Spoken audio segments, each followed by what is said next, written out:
اکبر۔ حضرت سفیان ثوری رحمہ اللہ تعالی کے پاس آپ کے کچھ دوست بیٹھے تھے،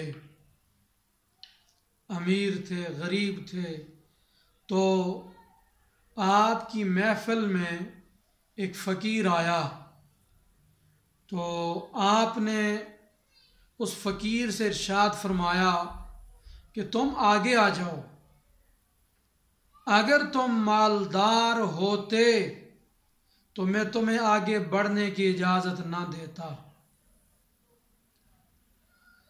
تو آپ کی فقراء کے ساتھ جو محبت تھی، اس کو دیکھ کر آپ کے وہ دوست جو مالدار تھے وہ تمنا کیا کرتے کاش کہ ہم بھی فقیر ہوتے تو ہم بھی آپ کی محبت میں شامل ہو جاتے، ہم بھی آپ کے قریب ہوتے۔